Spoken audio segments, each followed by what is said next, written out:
working on GMetrix Word Expert Practice Exam 2. We're currently on the second project called Taffy. Task 1 asks us to go ahead and accept all insertions and deletions, and then it tells us do not accept format changes.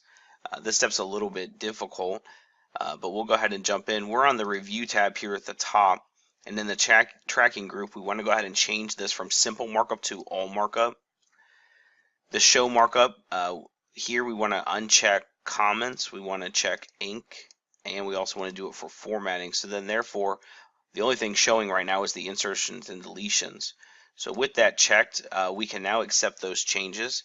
We're in the changes group. We want to click the accept drop down and click accept all changes shown. So we'll go ahead and do that. And then we're not done with the question. We need to reject all format changes. And so on the show markup, we want to go ahead and select formatting and then uncheck insertions and deletions. From here in the changes group, we want to click that drop down and click reject all changes shown.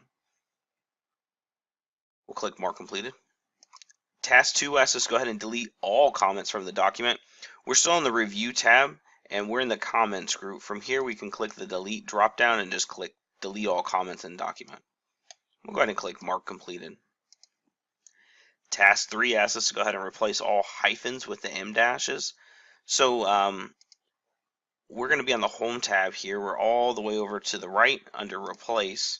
We'll go ahead and type our dash there, and the replace with, we'll put our cursor there. And what we need to do is go ahead and click this drop down box so that you see special down here. And what we want to do is select the em dash and not the en dash. So we'll go ahead and do that. We'll click replace all. It says that there were 2 replacements made. That's great. We'll go ahead and click OK. We'll close out of that. We'll click mark completed. Task 4 asks us to go ahead and suppress line numbering for this document. We're on the home tab for this. We're in the paragraph group. We're going to click the dialog box to open that up. What we want to be on is the line and pages page breaks. And then here in the formatting exceptions, we'll go ahead and click suppress line numbers. We'll go ahead and click OK. We'll click mark completed. And task 4 asks us to go ahead and create a new style based on the normal style. We want to call it Taffy description.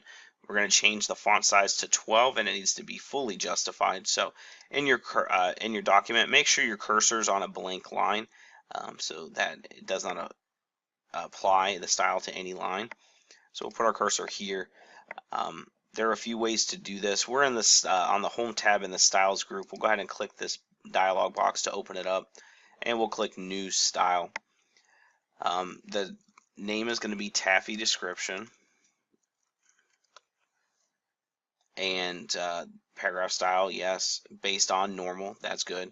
We want to go ahead and change the font size to 12, and what should change down here, if you're not sure what's going on in this style, if you look in this area right here, it will tell you what's going on. So right now it's left, but when I click this button right here, justified, notice how it changed over here.